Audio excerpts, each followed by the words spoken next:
Welcome to another episode of Culinary School Stories, the weekly podcast that is dedicated to sharing the stories of people around the globe whose lives have been influenced, impacted, touched, and or enriched, for good or for bad, from their culinary school experience. Hi, my name is Colin Roche, and I'm your host. Thanks for joining us today. You are an important part of this show, where we ask the question, what's your culinary school story? So now, without any further delay, let's meet today's guest. Hello, everyone, and thank you for joining us today for this episode of the Culinary School Stories podcast, a proud member of the Food Media Network. And if you have not yet subscribed or are following the show, please do so. It is free, and we would love to have you as part of our community. You can subscribe through your favorite podcast app, like Apple Podcasts, Google Podcasts, Spotify, or you can do it through our website at www.culinaryschoolstories.com, which is also where we store all of the podcast's past episodes and our guests' bios and contact information. So be sure to check out the website and sign up for our free monthly newsletter. Okay, so for today's episode is number 50, episode number 50, the last episode in season 2. Boy, these seasons are flying. And we'll be back in a few weeks with the start of season 3. This podcast is also 1 year old this month. It launched in June 2020, so we are now 1 year. So in our very first episode, episode number 1 was released June 1st, 2020, and our guest for that show was Chef Will Glass. And we thought it was only appropriate to bring him back for this 1 year anniversary. So without any further ado, it is my pleasure to reintroduce and welcome back to the show, Chef Will Glass. Will, thanks for joining us today. Chef, thanks for having me. Congratulations on the success of this amazing podcast, and entrepreneurs and chefs like mine that went through the crazy stories of culinary school. We're happy to hop on with you and share those experiences and where we are now and how we can help your followers in the future. Oh, thank you so much. I mean, there's so many great listeners out there. I think we've had 7,000 downloads. We've got a lot of followers out there. A lot of people write in emails, and they just love hearing from, people like yourself that have already, walked in that, those shoes, walked that journey, and can share it with those that may be coming behind us, or just people that have already done it themselves and can, kind of reconnect and walk down that memory lane. So that's great. Yeah, exactly. So just like I did at episode 25, which ended our first season, this is episode 50, ending our second, I brought out all the swag. So you can see my shirt here, which I had someone made. I've got my coffee mug. Okay. We've got the picture behind us. I brought it all out because, we have a storefront. I always promote that, and that's at chefroach.com/storefront. And we have a lot of stuff, and I was thinking maybe I could even do a giveaway one time with this. It comes in different colors. This one's a little bit bigger. Oh, okay. And this is the gator. I love this one. This was actually helpful during the pandemic. Okay. But I usually wear it when I'm out fishing and stuff. It kind of protects the neck. So right. A lot of good swag out there. Maybe I'll even do a contest, give away some of that if the listeners want, and we can have a... Yeah, I'll definitely get a mug. Yeah, the mugs are great. They're really cool and stuff like that. So, perfect. So again, thanks for being on here. So maybe just because the listeners, we have new listeners all the time tuning in, maybe we could just start with a quick refresher. Maybe let them know, how did you get your first love of food? Remind us on that again, and how that got you to culinary school. Well, in high school, I went to Peabody High School in Pittsburgh, Pennsylvania, and they had a food service program there. And the instructor's name was Miss Hazel Jackson. She owns a local barbecue restaurant in the area. She had quite a few locations. Her husband called King James Barbecue. And when I, stepped foot in Peabody and met her, it's kind of, created, a bond. And, I took the food service elective throughout high school. And actually, by the time I was a senior, I didn't need all the credits to graduate. So I didn't go to school for a full day. And I actually had 3 food service electives in the same day. Gym, English, and then that was it. So it was while in high school that I, began to receive some little attention and some compliments on what I was doing in the class at that time, because by then I was pretty much running the class by the time I was a senior. So my guidance counselor said, "Hey, ever heard of Johnson and Wells?" And at that time, I still hadn't decided what exactly I wanted to do. I mean, I liked food, but didn't really know if I wanted to be, a chef. But she recommended Johnson and Wells, and it was the only school I applied to. Got accepted, and went on a fly-in. The admissions had a fly-in program, so flew in and saw the palm trees and the stainless steel and knife kit. I said, "Hey, I'm going to give this a try." You're in. So that's what I did. So ended up in Johnson and Wells. So it is one of the best decisions I made. So. Good. You got a 4-year degree there, correct? You got an associate's and a bachelor's? I did. So, the culinary students were like the rock stars there. So, you were just waiting for that white necktie. Whenever you would earn that white necktie. So yes, I did a 4-year program, considered doing nutrition at first, but, I really enjoyed the Miami campus a lot. And I think they started nutrition the sophomore year that I was there, because I know I had the option and when I graduated in 2000 with my associate. So, but yeah, I went to 4 years and did C4. Yeah.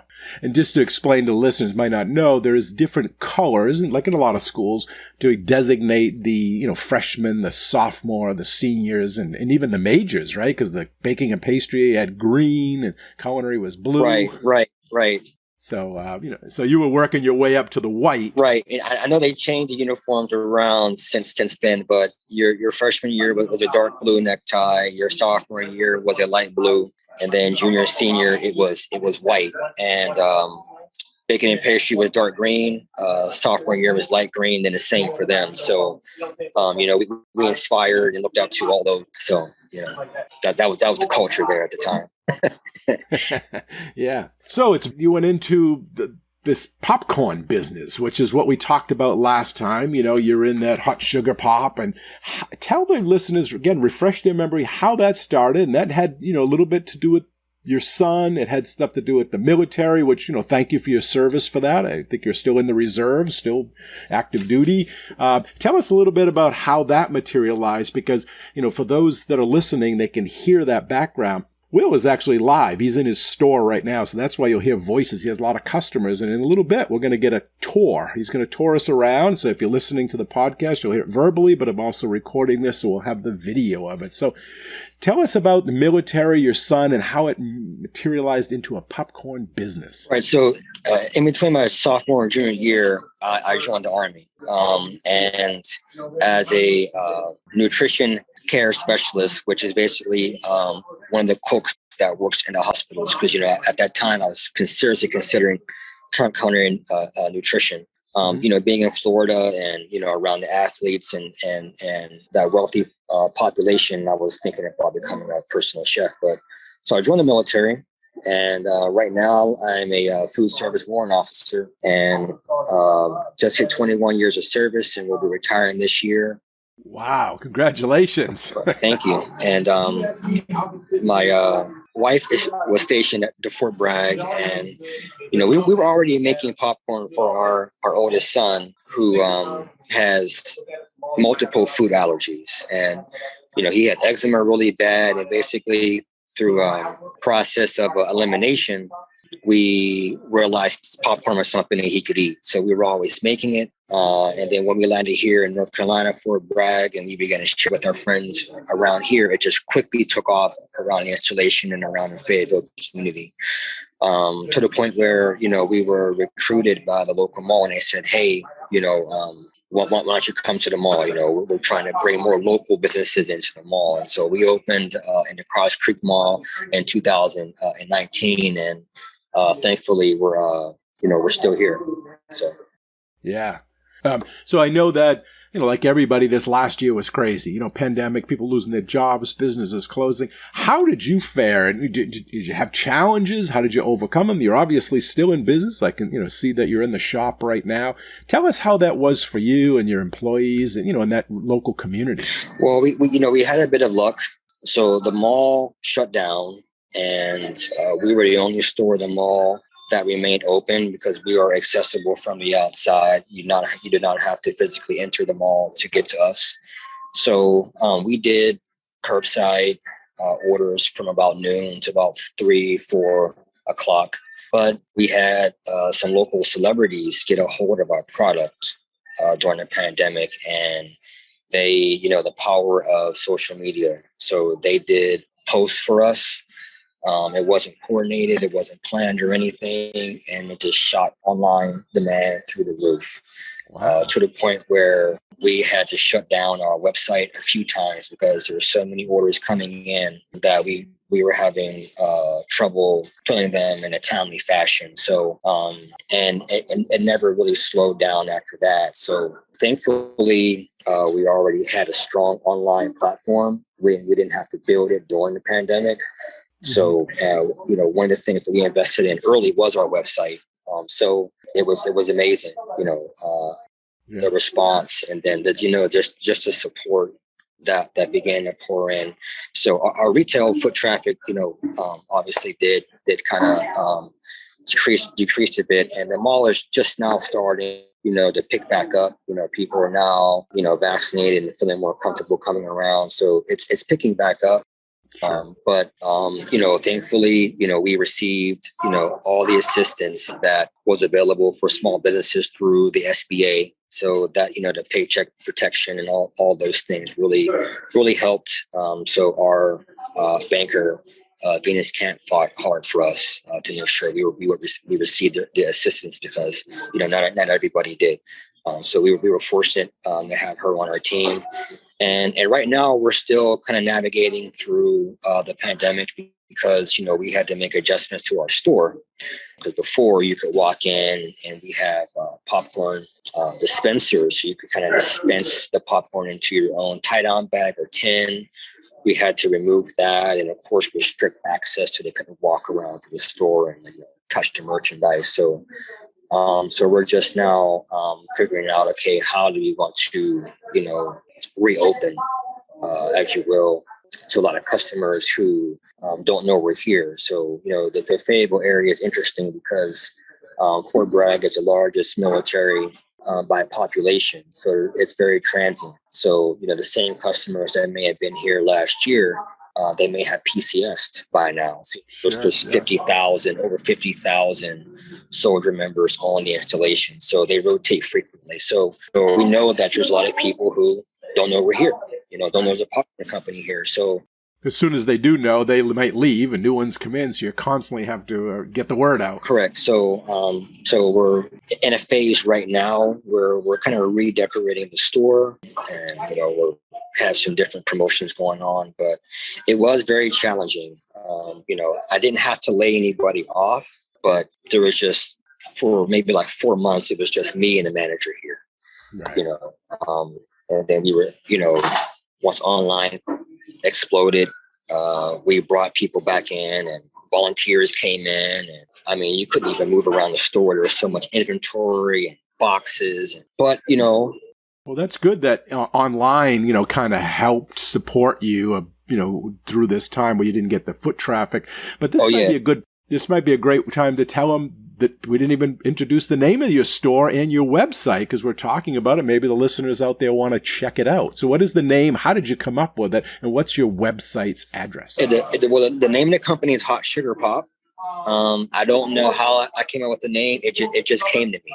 One day, my wife and I had quite a few names in our focus group, but it's not that it was voted as the best name, but it got the most reactions from the people that we asked. They were like, well, what is that? So we went with that name. And the website is just www.HotSugarPop.com. And it's the same on our Instagram and the same on our Facebook. So just Hot Sugar Pop. Great. And I'll link those in the show notes just in case anyone's listening. But how do you explain it? How would you explain your business? A gourmet popcorn manufacturing, retail, online store? Yes, exactly. Right. Because everything flows out of this location. So, our wholesale orders come from here. We have various wholesale orders around Fayetteville, downtown, Cameron, Southern Pines, Raleigh, and then so the wholesale is fulfilled here, online is fulfilled here. Then we have the retail location. So it's everything comes out of this store. We just launched the Hoppy Pop brand. Oh, that's alcohol infused? Correct. Yeah. So, I have a love of craft beer. And, when I come across one that I think will pair well with our recipes, we go ahead and infuse it. And then we sell those here in the store as well. And then, that very popular in the local tap rooms and the breweries. And, because of that, we have, quite a few wholesale accounts for different breweries. But yeah, that's kind of what we are. And you make all that popcorn right there on site. You flavor it. How many flavors do you have? Currently, maybe about 15 or 20. And then, we have some that we bring in for flash deals and they rotate. So I would say out of that 20, there's only about 15 or 12 that are permanent flavors. So, but we follow that crazy National Day calendar. There's like a national day for like everything. So if there's our June calendar, quite a few flavors. We made a Rocky Road. At the beginning of the month, it was a National Rocky Road Day. So we made a Rocky Road pop. Are you the person that comes up with the recipes? Do you have other team members? How's that inspired? If it's National Taco Day and you want to make a taco popcorn, how do you test that? How do you go through that process? We just make something in the back. We'll make a small batch and we'll it's that test. When you make a sauce, and you're like, if it makes you feel the way food makes you feel, you should put it out there. So, not everything we create in the back, we sell. But there are quite a few things we're just like, man, it's good. It's a hit or miss. Yeah, some of them are winners and some of them are losers. And there's quite a few weird ones, but most of the time, like we did a carne asada popcorn, and we did a chili lime taco popcorn at one point. So we actually did those. And they sold pretty well. And some of them, it's like butter, butter to me, like butter popcorn to me is the way, us professionals look at like a mother sauce. It's a blank slate. We can build anything. I can make any derivative from butter pop. So, we did an everything bagel butter. Wow. We did a dill pickle butter, a garlic butter, the carne asada butter, hot butter, honey butter, so, we'll put it out there in the warmer, and then, if people don't buy it, it's okay, Try again. And then, but the ones that they do, then we keep making it, so, and that's pretty much how we, come up with different things and, right. What have we done before, so we try to keep the art in it. We're not using any, all of our formulas or we developed them. So you're not going to taste something here and then say, oh, I tasted the exact same thing somewhere else. So, right. And we kind of pride ourselves on that. And, we have a lot of fun making crazy popcorn flavors. So now I think the last time we spoke, you were in the store as well, and people kept coming in and they were requesting, if I remember correctly, cookies and cream, but you had run out. Is that one of your most popular ones, or what's your most popular flavor? So cookies and cream is our all-time best-selling flavor. So that was created by my wife. And then we also had a red velvet cookies and cream. Oh. And that's the one that really sold. That would always sell out. And we actually had a bakery. So cookies and cream is making Oreos, but we had a bakery that would bake red velvet cookies for us that we would then grind up and coat the popcorn with. So depending on how fast we went through it, we may not have any until the bakery brings us another batch. But yes, cookies and cream is our all-time bestseller, followed by our unicorn cotton candy kettle corn. So which is really popular with the kids.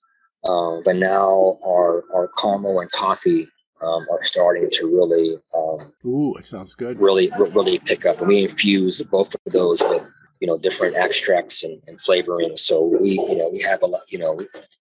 People walk in here and they want to know, okay, what's new? Like what crazy experiment are you guys doing in the back? Give me that. So.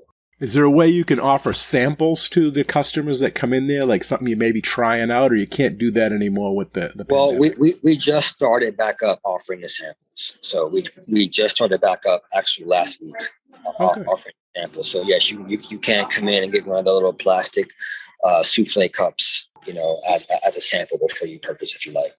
That's a great way to get feedback right there. It's like a focus group, and they'll tell you, oh, this is great or bad, or you can make changes. Yeah, and we used to have free Butter Fridays, where a lot of those butter experiments we would make, and it was just free. And then we get the reaction. We would build social media content that way, and that's something else that we're going to be starting back up next week as well. Yeah.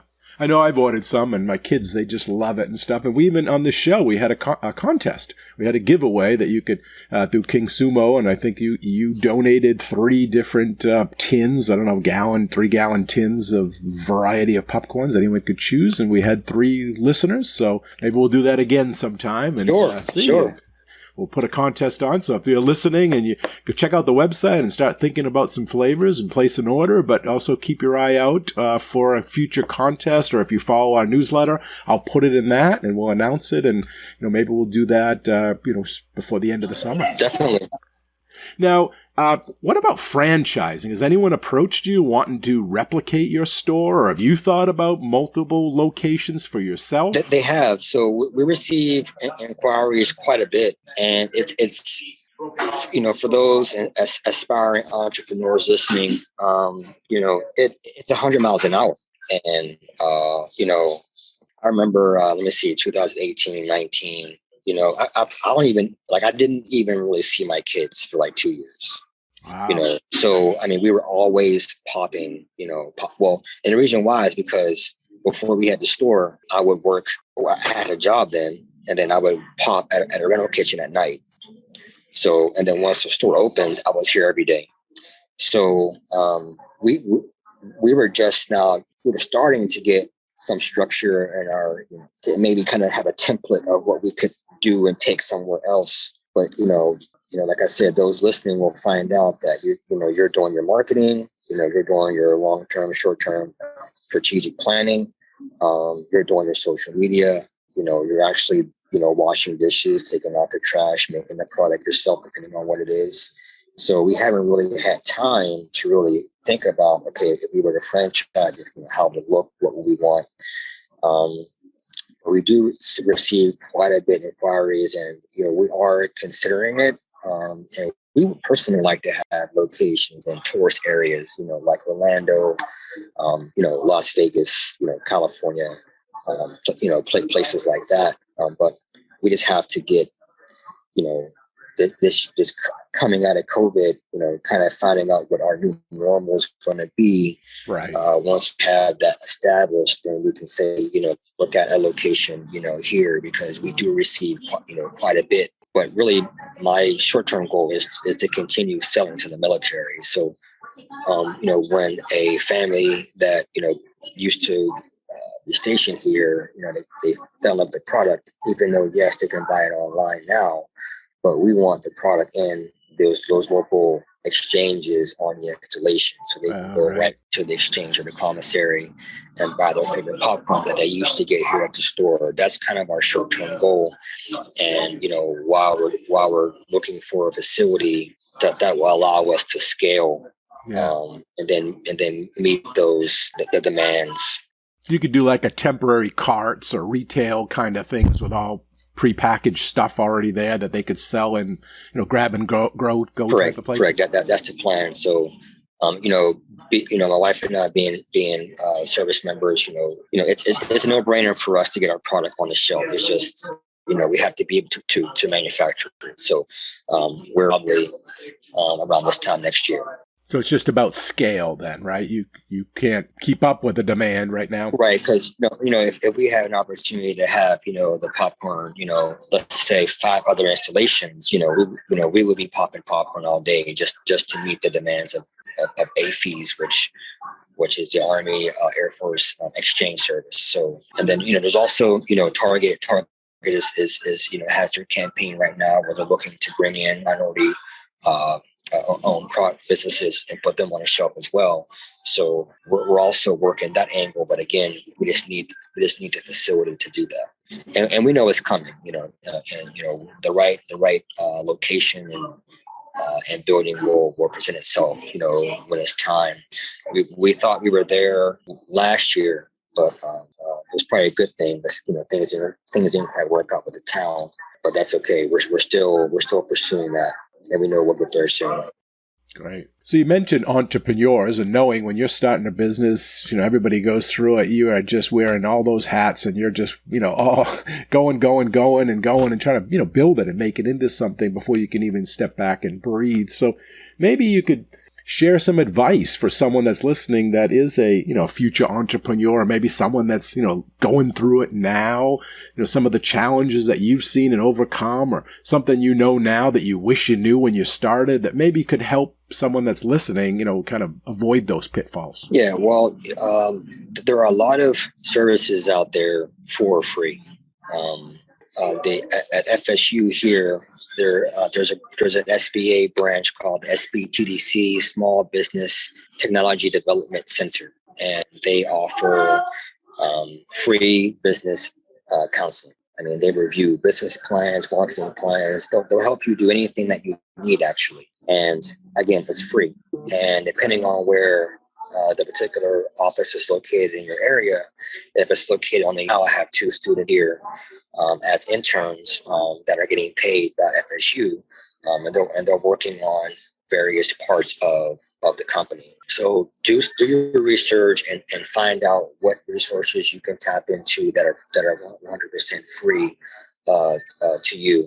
And then really you have to just stay positive and realize that, everything is a process, and there's going to be some discomfort and maybe some uncertainty as you move along the way. But, if you keep believing in what you're doing and what you're offering in yourself, you'll find things will begin to gravitate towards you.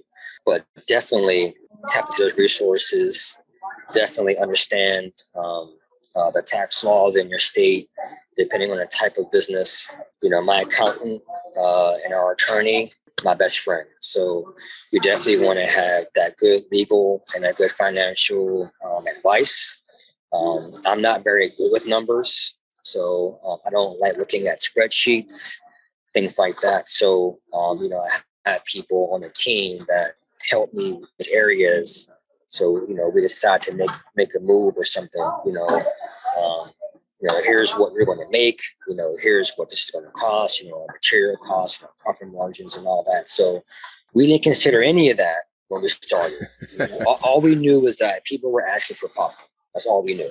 And, my wife was coming home with sticky notes and, text messages for a bag of this, bag of that, and it wasn't until later that we began to kind of fine tune some things, so, take your time. Everybody has a different journey. Everybody's experience and how they got started is different depending on whether, the demand is hitting you right away.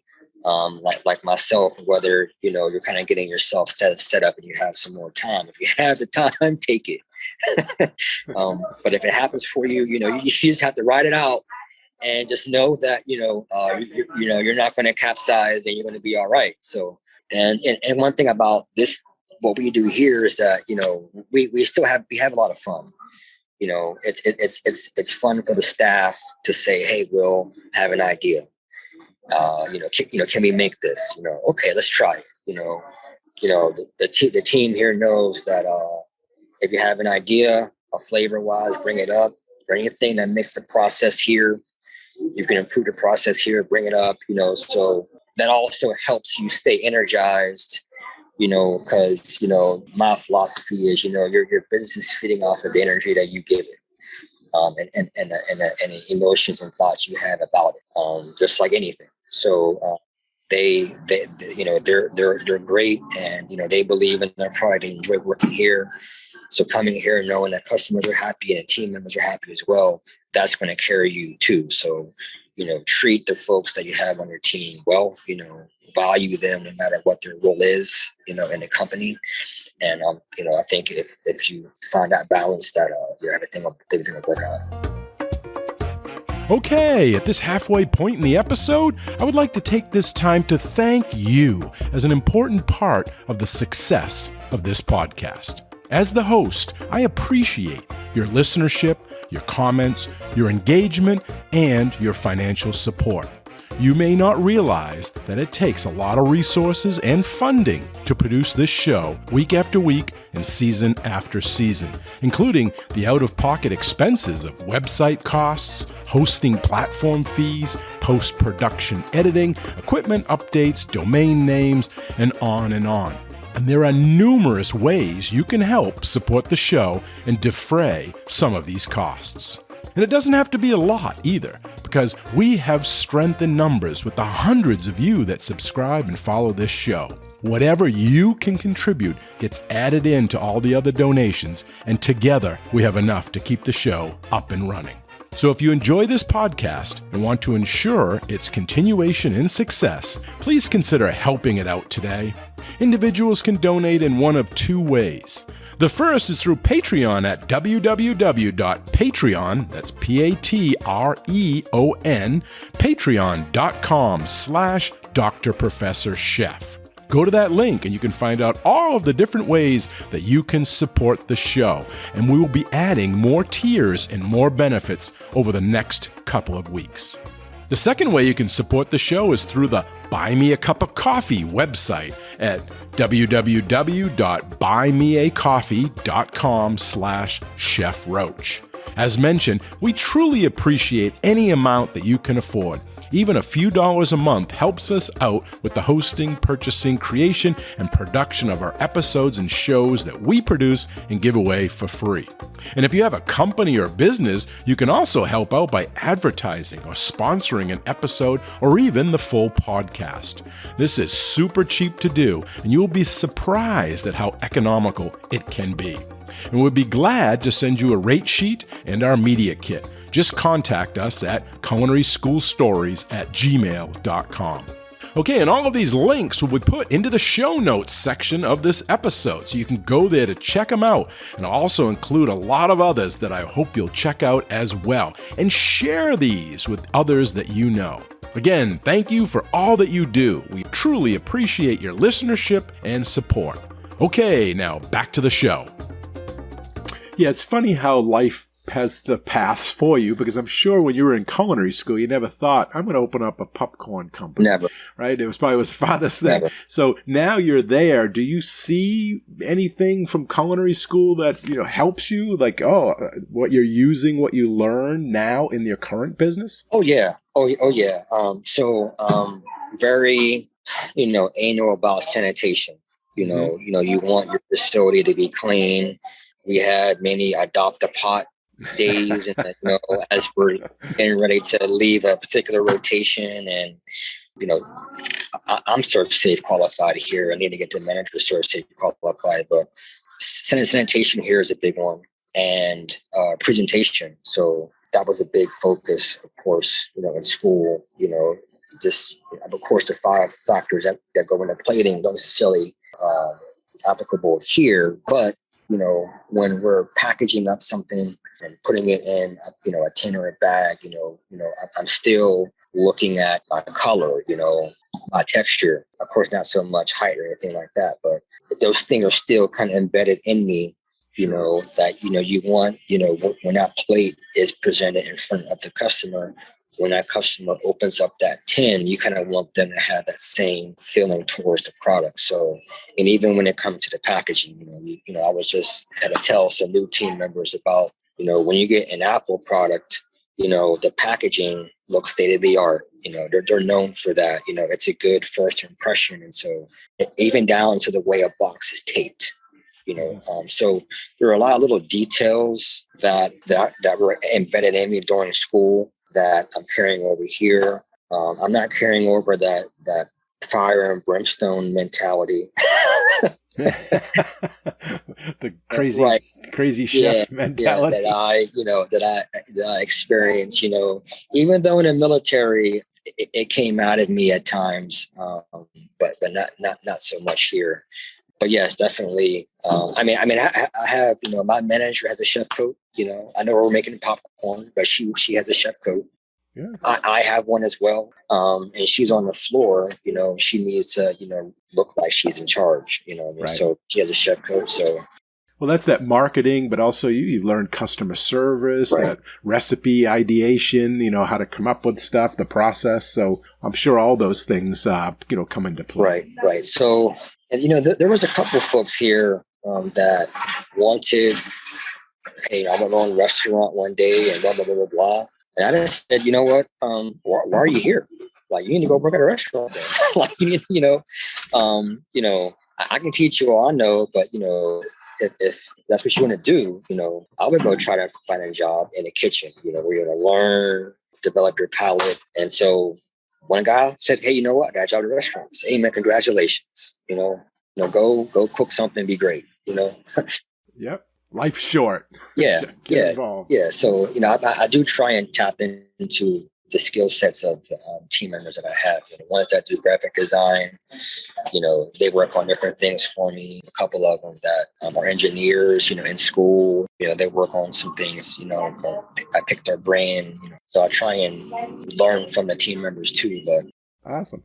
Hey, now why don't you take us on a tour? And you're going to have to do a verbal explanation as you're doing it, because this is a podcast, though I am doing this as a video for the YouTube channel too. But for those that are listening, as we kind of go, explain what we're seeing and what the store is like, and then we'll get into the back and we see where you manufacture the popcorn and all of those things, and that'll be great. So look, you get all the popcorn containers in the back. Now those are all empty, I'm guessing, right? And someone just picks one of those out and fills it with their own.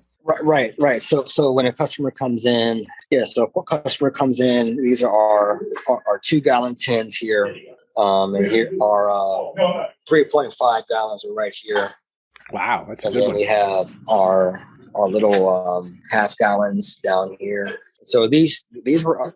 What's the most popular size? The 2 gallon. 2 gallons is the most popular. Okay. So these were the dispensers that we had when we first opened. A customer could just come in and then they could put their tin right under and then just dispense the popcorn right into it. Oh, right. So customers love that. But we took it down. We haven't filled it up because of COVID, but we're thinking about putting different candy in it. And then maybe having a candy weight. So this is our little in-store pickup area. The local pickup, so we orders and pick them up there. So they order those in advance, and then they just show up and they give you the name, and it's already all packaged for them. Yeah, so you can go online, and if you're local, you can just order ahead of time. And then we normally have cupcakes here, but we're out right now, so we should get a delivery today. But we sell cupcakes as well. So this is one of our coolers here. We have different parfaits, and we have some fudge here. Wow. And you don't make that, though. Oh, no, we don't make that. So we have drinks now. So we're getting ready to have a monitor put in, but here are all our flavors are just listed right here.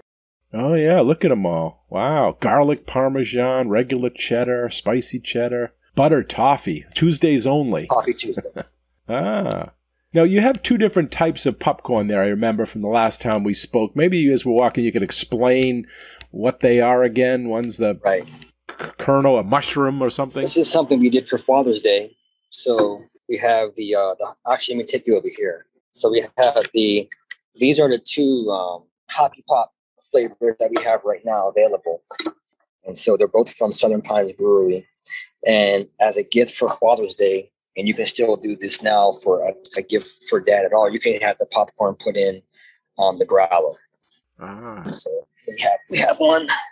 So we have one right here. Oh, yeah. So then after they eat the popcorn, they could go get that filled up at the brewery, or just for decoration? Correct. Right. So, whatever they want to do with it, So then we have our 1 gallon tins right here. Okay. And these are all bags that we have that are going to be going out and online orders. Oh, yeah. Yeah, that's just one I think I got. I got like 5 different flavors, and I got them in those bags. Now, tell me again, what is the 2 types of popcorn? There's the mushroom and what? So we have mushroom and we have butterfly. So the butterfly is for the all the kettle corn. So we have our backups here. Wow, look at those. What is that? A 10 gallon, 20 gallon? So this is about 10 gallons. Take 10 gallons. 10 gallons of backup popcorn. Right. Wow. So this is the use first is all in this closet here. And then as they empty one, the backups are right here, and then right here. And those are already flavored. They don't have to do anything to those, just package them. Right. All right. This is the manufacturing part here. So we have Shay and Veronica and Mike back here. Wow. So Shay's a new employee and she's learning a little bit about popping. This is our 32-ounce kettle. So as it pops, it just goes right under that tray. All right. So yeah, we pop and then it just dumps right down. And then you can flavor it right. So this is where we make our caramel corn and toffee. So she's done a little bit of training there. So we have these 3 containers here that have the popcorn and the sugar. Oh yeah, that's the kernels, right? They got to pop them. Sugar here. So this is our tumbler. This is where we tumble the cheddar and the cookies and cream. So and this right here is our melter. So it's like a big clothes dryer. You put the popcorn in there, the flavorings, and it just... Right, so we have our chocolate chips here and cookies, and then this tempers the chocolate. And then we once we add the popcorn into the tumbler, we then scoop the chocolate in, and then we tumble it, and then that's how the cookies and cream coats. So... How long does it take to cool down before you can sell it? Because it's going to be sticky, right? The kettle corn doesn't take long at all. But the caramel probably takes about 15 minutes. Oh, not bad. About 15 minutes. They do make tables that have like a cooling air that pushes through like an air hockey table. Okay. But we don't have that. That'd be for mass. So yeah, it takes about 15 minutes. So then we have all of our packaging, all of our boxes that we use for shipping out the orders. Now, do you ship all over the world? Is it global? So we ship to Canada. So we ship to Canada and throughout the U.S. Canada and the U.S. Now, if it's an APOAE, the military addresses, then yes, we ship to those as well. So APOAE is Canada and the U.S. So if someone wanted to buy some for a serviceman or a woman that's deployed or stationed somewhere in Germany, they could buy some and ship it to them. Germany, right, Kuwait, Iraq. So yes, as long as they have an APOAE, then yes, we can ship to them. What is the shelf life on the popcorn? So these bags, so they have a wax and a foil lining on the inside. As a matter of fact, you can see this one when it's sealed. So it has a wax and a foil lining on the inside, and then of course the paper as well. So this is kept in a temperature controlled area months. Okay, it'll last months. So I mean, leave it in a car or something like that.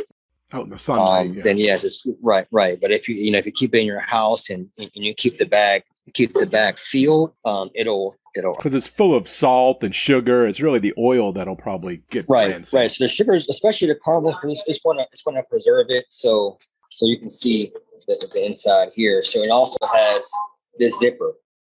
So here's our sealer. So once we seal it, we just basically once we fill it, we just kind of feed it through just like that. That's like a heat seal. So right now it's pretty labor intensive. Again, which is why with the facility, we're looking to automate. Right. So yeah, we have equipment picked out that'll bag and seal automatically. So it'll cut that labor down because that's the most labor intensive part is just bagging and then sealing. So if anybody is in Fayetteville, North Carolina area or passing through, they should stop, right, and see you at where are you, the mall there, Cross Creek Mall? Correct, Cross Creek Mall. Cross Creek Mall, and they could stop by and get a sample and check out the facility and say hi to you. Yeah, we love to have them come in. Awesome. So what's next for you? I mean, I can see that you're going to try to expand here. You're going to try to get into these military installations, maybe some other wholesale accounts. You're going to try to open up a larger manufacturing company, and maybe do some candies as well. Is that the long-term goal? What else you have on your plate? Right. So we're focusing on getting the store ready. We've not ready, but just fine-tuning a few things. I had a meeting here right after this with the guy that's going to help give me a quote on putting some graphics. So like the space you can see behind me above between the shelf and the ceiling, I would like to put some graphics that just show, customers eating popcorn, things like that. Oh, right. I mentioned the gelato machine. We like to sell, basically bring in more wholesale products like pretzels. We have the fudge in a container that I would like to have the fudge and the slabs that we can then cut, things like that. So, and then just maybe sell some bulk candy that we make and then bring some in. So that's kind of plans for the shop. Personally, I'm thinking about going back to Johnson & Wales for my doctorate in business. So I still have some funding left on my post 9/11 GI Bill from my last mobilization. So and my wife has been encouraging me to use it. So I'm considering going back and possibly getting my doctorate, and then doing maybe some speaking or maybe even teach an entrepreneurship class at FSU. Great. Awesome. That's an honorable thing. Keep lifelong learning. Right. And is your wife still in the military as well? She is. She's in for the long haul, which is fine. So, but yeah, she's still serving. So, she is a career manager right now for all the nurses in the Army. Loves what she does. So, the goal is to retire her early. If I can, but if not, then she'll go ahead and continue serving. So proud of her. Try to support her doing what she's doing. So but me, I'm done. So, 20 years, that's a long time. I had a lot of fun. I learned a lot. Being a Food Service Warrant Officer is huge responsibility. It's a huge commodity to manage. But I've had a lot of fun doing it. But I want to focus right now 100% on HotSugarPop. Right. Now, what about your children? You have 3, I believe. What do they think of the store? Are they excited? Do they come in? Do they, do they want to take over? Do they want to get into business? Well, my son is an artist. He's in the early college program right now here. And, he wants to go into school for business and open up some type of graphic design agency. And then, he'll be a sophomore this year. And then my daughter, she's 10. She actually has a YouTube channel. She wants to be a YouTuber. Wow. So she started her YouTube channel maybe about 2 months ago. She has more views than I do on my company's YouTube channel. And I actually have a lot of fun helping her build her content. So if you go to HotSugarPop's YouTube channel, all that content that you see on there is content that I did with my gimbal, so in my phone. But yeah, she's also plays the guitar, so loves the guitar. Then my youngest, my 6-year-old, he's just kind of doing whatever my daughter does. He is the front man of their band. So, but they all work in the store. Ty is right now just kind of having, I didn't want to bring him in right away because, he's taking a lot of responsibility since the kids were virtual. While I was here at the store, he was working, cooking. Ty loves to cook now as well. So I'm kind of giving him some breathing room. Zori was here with me Monday through Wednesday, working here in the store. So she actually created a flavor that we released today. She was excited about that. What was the flavor? So her nickname is Momio. and her flavor is called Mount Momio. She wanted it to look like a volcano lava. So it is orange creamsicle and cherry kettle corn. And it has like a light dusting of Oreo crumbs on it. Wow. The creamsicle really comes through, and the crumbs is not enough to give you to kind of coat your tongue as far as the chocolate, but it's just enough to kind of add like a little bit more of a chocolate profile to the product. So we just published a YouTube video for that this morning and added it to the website. So she was excited about that. So, and she deserved it because she actually like works when she's here. She's popping popcorn. She, filling orders. She's just 10. So, she wants me to share everything. So, right. And then my son, he's also a popper. So he doesn't like to register. He likes to make the popcorn. So, and they've been, and he does quality control on everything. He'll stand there and look at a team member like that's not how that's supposed to be. That's great. Well, I'll have to go check out her YouTube channel today, and maybe some of the other listeners can, and we can all give her a thumbs up. So then she'll get a lot of likes on it. It's zigzagging with Zuri. Zigzagging with Zuri. Well, that's great, Will. We wish you the best of the luck, the rest of this year with your business and the growth, and hopefully we'll have you on the show again, giving us updates, and I'm going to put all of your links in the show notes so the people that are listening, please go out and check out his company there and, the website and, buy some of that popcorn, and we'll get a contest going soon. So Definitely. The listeners there, I'll send that information out and you can possibly even win some of that yourself. Right. Well, Will, it was great catching up again, and I want to thank you for coming on the show and giving us an update and sharing more information about your story and giving some advice to the listeners on entrepreneurship. I really appreciate it, and I'm sure the listeners do as well. Yeah, always look forward to an opportunity to give some feedback and share my experiences and help the next one coming up. So, well, it was great talking. I enjoyed our chat. Now, you take care. Bye-bye. All right, Chef. And a big thanks and appreciation also goes out to all of you, the listeners. We hope you enjoy the show and this episode. You all are a big part of this show, so please let us know what you think. Your comments are always welcome, and they help us in making the best show possible. You can email them to culinaryschoolstories@gmail.com. That's culinaryschoolstories@gmail.com. Or even leave us a voicemail at area code 207-835-1275. That's area code 207-835-1275. And if you like the show, we have a big ask of all of you, and that is to share the podcast with everyone you know and to give us a positive rating and review on Apple Podcasts. Okay, until our next Culinary School Story, take care and be well. Bye-bye. Culinary School Stories is a proud member of the Food Media Network.